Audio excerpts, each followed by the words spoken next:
Assalamualaikum warahmatullahi wabarakatuh, saudaraku semuanya. Bertemu kembali dengan kami di channel Public News. Kali ini kami akan menayangkan berita yang heboh di masyarakat, yaitu masalah mafia listrik. Ternyata banyak sekali jenis-jenis mafia. Kali ini kami akan memberitakan masalah mafia listrik yang informasinya itu PLN merugi. Jadi menurut informasi, nah ini yang anehnya ini, bahwa masyarakat tidak pernah telat membayar tagihan listrik. Token listrik habis bunyi. Nah, kalau sampai telat listrik pasti diputus itu jaringan listrik. Ya ini anehnya, masyarakat tidak pernah telat membayar listrik, tetapi PLN mengaku rugi triliunan rupiah. Nah ini kalau nggak ada mafia-mafia ini apalagi kalau ini masalah ini. Pasti ada mafia di dalamnya. Oke lah saudaraku, gimana beritanya yang heboh di masyarakat ini? Ini pasti berita heboh ini.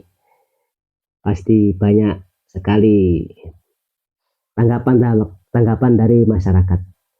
Kita simak videonya berikut ini. PLN itu monopoli listrik se-Indonesia, tapi utangnya naik 156 miliar rupiah setiap hari. Masuk akal nggak sih? Logikanya gini ya, PLN pegang kendali listrik nasional. Rakyat nggak punya pilihan lain. Listrik mau nggak mau, harus ke PLN. Tapi anehnya, di saat rakyat bayar tiap bulan, di saat listrik itu kebutuhan wajib, utang. PLN justru terus menggila. Ini bukan kata netizen, tapi dikritik langsung oleh bos CBA. Buat yang belum tahu, CBA itu adalah Center of Budget Analysis. Ini lembaga independen yang tugasnya mengawasi anggaran negara dan BUMN, bos. CBA menyebut kondisi ini sulit diterima akal sehat karena perusahaan monopoli, pelanggan udah pasti, tapi keuangan malah ambles. Pertanyaannya sekarang, uang PLN bocor di mana? Salah proyek? Salah hitung? Atau manajemennya yang bermasalah? Setiap kali PLN rugi, yang diselamatkan bukan rakyat, tapi disuntik APBN. Dan APBN itu uang kita semua. Rakyat dipaksa bayar, negara dipaksa nombok, tapi utang nggak turun-turun. Ini bukan sekadar salah urus. Ini alarm bahaya. Kalau BUMN, monopoli terus rugi. Apa bedanya sama mengelola kebutuhan hidup rakyat, tapi tanpa tanggung jawab? Menurut kalian, PLN ini butuh evaluasi total, audit besar-besaran, atau buka persaingan, biar nggak kebal kritik. Tulis pendapat kalian. Yang penting satu, jangan rakyat terus yang jadi korban. Semua pejabat PLN adalah keluarga Darmawan Prasojo dan loyalis Jokowi.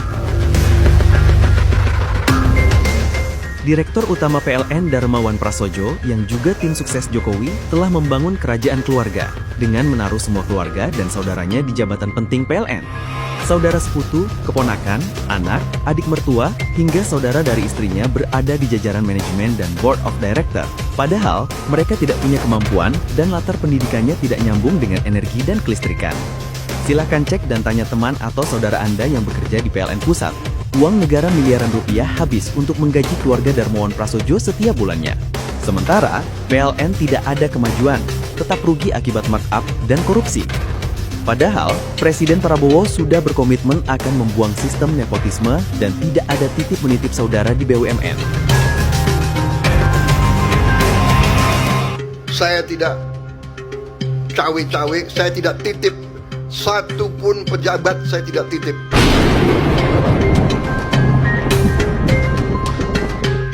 PLN jadi BUMN paling rugi di Indonesia. Bayangin aja, perusahaan yang gak punya saingan sama sekali bisa tekor sampai 700 triliun rupiah. Ternyata penyebabnya karena oversupply. Listrik yang diproduksi kebanyakan, tapi penjualannya lebih sedikit.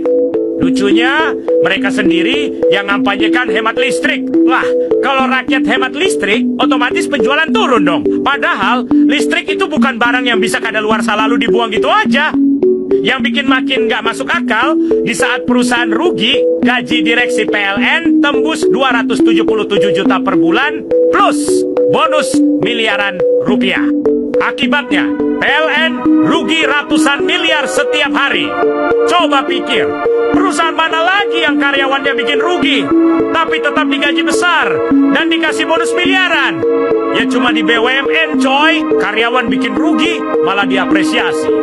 Emang sakit nih sistemnya. Bukannya mikirin gimana perusahaan bisa untung dan bermanfaat buat rakyat, mereka malah sibuk mikirin cara ngambil keuntungan pribadi sebelum pensiun. Terbongkar. Dirut PLN. Gunakan uang PLN, setoran rutin ke Jokowi dan Polri. Saya kemudian menjadi bagian tim dari Pak Jokowi pada waktu itu dan saya diminta untuk bergabung ke istana sehingga saya bertugas 5 tahun sebagai deputi di kantor staf presiden. 4 tahun menjabat sebagai Direktur Utama PT PLN, Darmawan Prasojo kini berada di bawah sorotan tajam publik dan aparat penegak hukum. Bukannya menorehkan prestasi gemilang, sejumlah persoalan besar justru terus membayangi BUMN strategis yang bertanggung jawab atas kelistrikan nasional ini. Beragam kasus yang mencuat dalam masa kepemimpinannya, kini bahkan tengah ditelusuri tim pemberantasan korupsi, mulai dari dugaan monopoli proyek PLN, perjalanan dinas fiktif, manipulasi anggaran dalam proyek penerbitan buku mantan Presiden Jokowi, hingga penyaluran dana CSR, Corporate Social Responsibility, atau TJSL, tanggung jawab sosial dan lingkungan, yang disinyalir tidak tepat sasaran, menjadi deretan catatan merah yang belum terjawab tuntas. Berbagai masalah. Bahlil Lahadalia, Menteri ESDM, menyebut harga token listrik perlu dinaikkan biar rakyat belajar hemat. Sebentar, tapi sejak kapan bertahan hidup dianggap boros? PLN disebut rugi. Solusinya, naikkan harga token. Dan yang disalahkan, lagi-lagi, rakyat. Padahal, listrik itu bukan barang mewah. Bukan gaya hidup, tapi kebutuhan dasar. Lampu buat belajar, kipas buat tidur.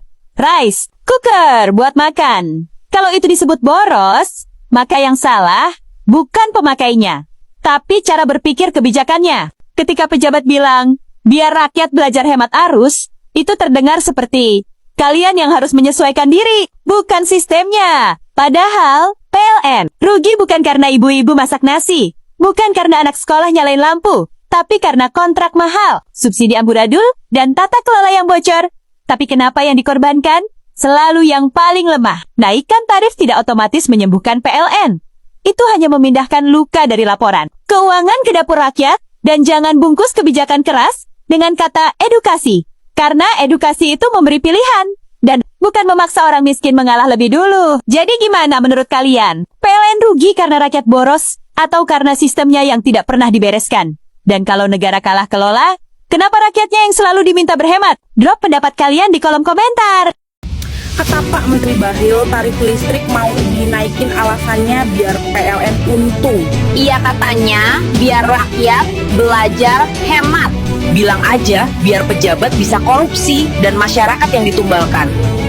Nah bener tuh, padahal mah kita kurang hemat gimana ya kan? Zaman sekarang uang 100.000 rasa 10.000. Hari ini kami akan memberangkatkan 1.000 unit genset atas arahan Bapak Presiden. Kita tahu semua bahwa listrik khususnya di Aceh secara tegangan tinggi itu sudah terkonek baik dari Big Bone Sumatera maupun Arun dan Biren, Nagan Raya, itu semua sudah terkonek. Tetapi kita tahu bahwa kondisi untuk jaringan rendahnya masih banyak daerah-daerah yang belum bisa kita masuki. Ini terjadi karena infrastruktur yang belum selesai. Sebagian daerah pun masih tergenang air.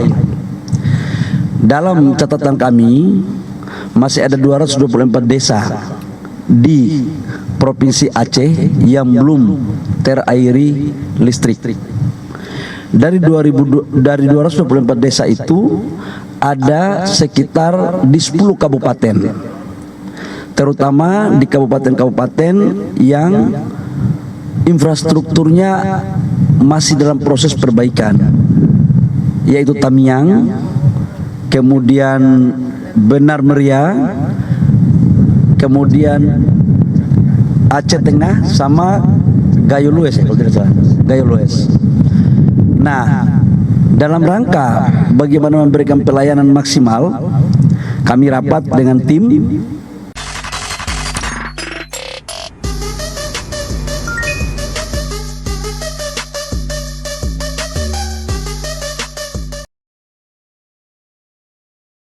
Bingung hari ini, Pak. Setiap hari mereka deg-degan, bahkan jantungan. Mereka merasa listrik tiap hari naik, Pak, begitu. Apalagi setelah program diskon selesai, kemudian rakyat kita merasakan bahwa listrik naik dengan sangat fantastis 30-50%. Tapi kami tanyakan penjelasan dari PLN apa? Tidak pernah naik. Maka kami ingin jelaskan di tempat ini, betul tidak? Listrik itu naik atau tidak? Jangan bohongin rakyat kami terus-terusan, Pak. Kalau tidak naik, nyatanya bukan 1-2 orang, Pak. Ribuan, puluhan ribu rakyat kita yang merasakan bahwa ini naik begitu. Nah, maka saya tahu mungkin Pak ini terlalu sibuk. Saya minta tolong ditanyakan kepada tim di bawah itu betul tidak naik atau tidak begitu. Agar kita sama-sama jujur lah, Pak, rakyat sama rakyat. Jangan kemudian dibeutifikasi yang dengan modus bahwa diskon listrik tapi kemudian dinaikkan dengan sangat signifikan. Nah, maka harapan kami ini perlu perlu penjelasan dari Bapak. Karena saya ini kadang mikir, Pak, PLN ini sebenarnya perusahaan negara yang melindungi rakyat atau merampok duit dari rakyat begitu. Mengenai harga listrik yang naik, kami langsung mengecek pada waktu kejadian begitu, Pak Mufti Anam, dan memang ini tarif listrik kami ini sesuai dengan peraturan Menteri ESDM. Jadi sudah ada standarnya sesuai dengan kapasitas terpasang masing-masing. Nah, begitu kami cek di lapangan, ini sudah sesuai dengan tarifnya masing-masing. Kemudian juga sesuai dengan konsumsi listrik masing-masing. Nah, memang pada waktu itu, ini di tengah bulan puasa, di mana konsumsi listrik karena ibadah di malam hari itu juga meningkat. Kemudian ada konsumsi listrik tambahan di pagi hari pada saat sahur, sehingga memang ada penambahan konsumsi listrik pada saat bulan Ramadan. Jadi ini kami temukan juga di sana.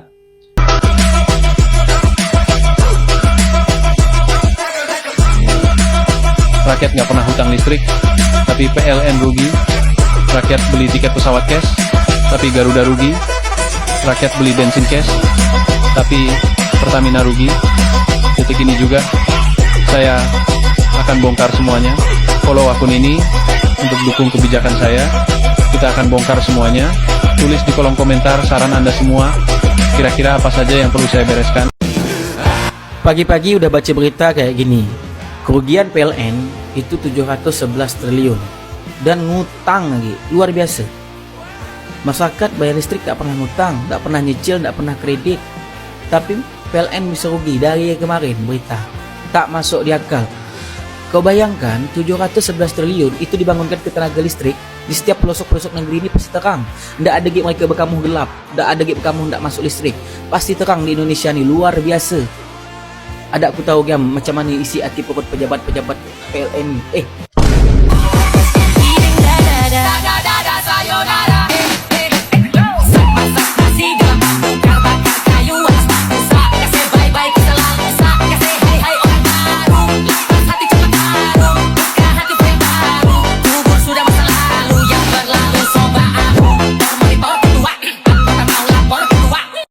Lo bayangin coba, perusahaan yang memonopoli bisnis listrik di negara ini, di mana pelanggannya adalah seluruh rakyat Indonesia, utangnya justru malah bertambah dan keuntungannya makin tahun makin menurun.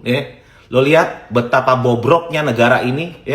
PLN ini adalah perusahaan negara yang selalu bikin malu rakyatnya. Kalau lo telat bayar listrik, listrik lo diputus. Kalau token lo habis, meteran listrik lo bunyi, sampai malu sama tetangga, Lucunya, ini perusahaan rugi terus. Pertanyaan gua, apakah KPK sama Kejaksaan gak mau periksa perusahaan ini? Jangan giliran BUMN yang menguntungkan, orang-orangnya pada lo penjarain. Berak. Bersyukur buat kalian yang tinggal di Indonesia, karena kalian sebagai rakyat tuh ada aja dapat berita tiap hari yang membuat kalian tuh tercengang, yang kayak, hah? Kayak gitu. Termasuk aku hari ini di hari Sabtu pagi ini nih, monopoli listrik utang menumpuk, direksi PLN bergaji 277 juta per bulan. Ini bisa kalian baca, bisa kalian pause video aku di sini. Tapi yang mau aku highlight di sini adalah berdasarkan laporan keuangan, rata-rata gaji pokok direksi mencapai sekitar 270 juta per bulan. Sementara bonus tahunan bisa mencapai 19 miliar per orang. Jika di total, satu direktur bisa mengantongi lebih dari 23 miliar per tahun. 23 miliar per tahun. Wah, BUMN ini gila ya. Gila. Terus katanya PLN itu kan utangnya banyak ya. Terus aku searching lah. Kalian searching aja utang PLN 2025. Utang PLN per Juni 2025 adalah sebesar 734,26 triliun.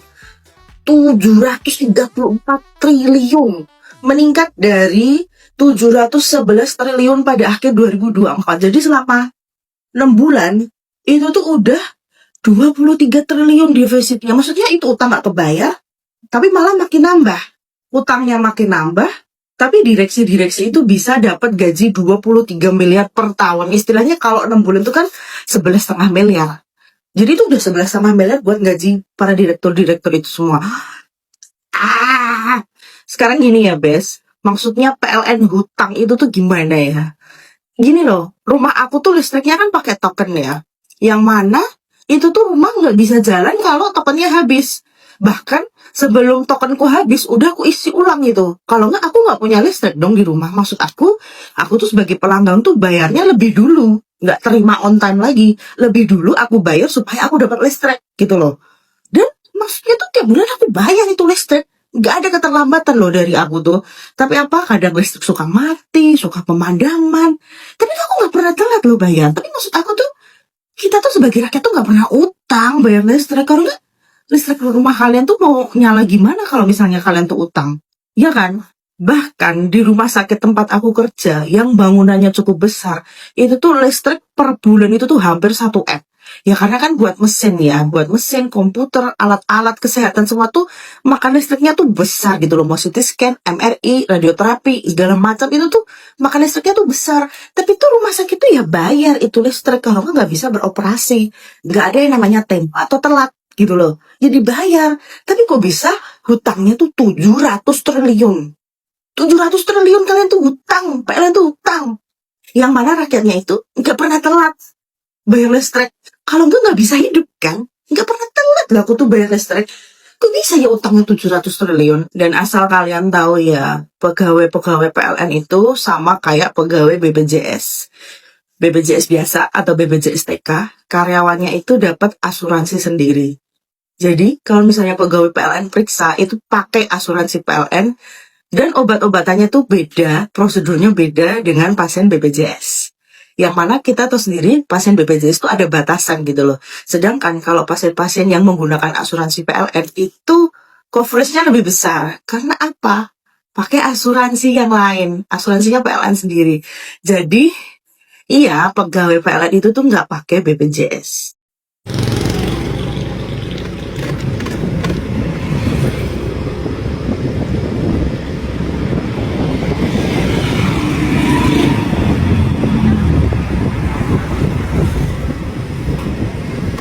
Yang lihat lagi rame katanya utang PLN naik 156 M per hari. Nah padahal kita kan bayar selalu cash, kok bisa sih rugi? Iya. Yuk kita bahas bareng-bareng ya. 156 M ini dapat dari mana? Kalau kita lihat dari data 2023 tuh utang PLN 655 T, 2024 naik nih jadi 711 T. Artinya ada kenaikan 56 T. Ini kalau per bulan berarti kan 4,7. Kalau dibagi per hari berarti 156 M per hari. Nah, dapatlah dari sini angka ini tuh. Nah, tapi di sini perlu digarisbawahi ini tuh adalah utang ya, bukan rugi. Karena utang itu tidak sama dengan rugi. Kenapa masih ada utang padahal kita bayar cash nih? Kalau kita lihat dari data, walaupun kita bayar cash, sebenarnya ini harga yang udah disubsidi. Jadi harga resminya itu dari produksi itu 1.800 listrik itu, tapi kita bayarnya 1.400 sama 600. Ini disubsidi oleh pemerintah. Dan pemerintah di sini juga katanya ada pembayaran yang tertunda nih dari 2003 belum ada yang terbayar gitu ya sisanya. Ya mungkinlah PLN berhutang untuk menutupi ini mungkin ya. Nah, kemudian yang kedua, utang naik itu bukan berarti rugi ya, tapi harapannya kalau utangnya naik, laba jadi ikut naik. Nah, tapi kalau kita lihat laba di tahun yang sama, laba PLN itu turun minus 4,3 T. Jadi kenaikan utang ini tidak diimbangi dengan pendapatan. Karena bisa dibayangkan juga sih, karena kan harga itu harus dari pemerintah ya, terus ada subsidi, kemudian ada kerugian kurs dan lain-lain. Kemudian kalau kita lihat dari aset nih, 2023 sama 2024 aset PLN itu segini, 1.670 T, yang ini 1.770 T, dan laba yang dihasilkan tadi segini kan. Berarti ROA atau return on asetnya itu cuma 1%. Ini artinya lebih rendah nih dari deposito bank. Jadi kalau kita nyimpen uang ini di kebangin, ini kan dapat returnnya 4,5% sampai 6%, sedangkan PLN cuma 1%. Tapi perlu kita lihat ya, tujuan utama dari PLN ini tuh bukan keuntungan semata ya, melainkan layanan publik. Tadi kan harga-harga ada regulasi dan subsidinya. Jadi ya PLN ini lebih ke publik, bukan keuntungan doang. Tapi ini sebenarnya masih bisa dimaksimalkan. Kenapa? Kalau kita lihat dari ini, dari data nih, ada sekitar ini di desil 8, 9, 10, artinya ini adalah masyarakat yang sangat mampu. 40% masih dinikmati nih oleh masyarakat mampu si subsidi ini. Artinya subsidinya tidak tepat sasaran. Kalau ini bisa ditekan ya, jadi labanya bisa naik nih ya, mudah-mudahan bisa sekitar 6% lah, mirip kayak deposito. Kasus korupsi PLN 2025. Benarkah uang rakyat terbang?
Atau ada pola yang terus berulang?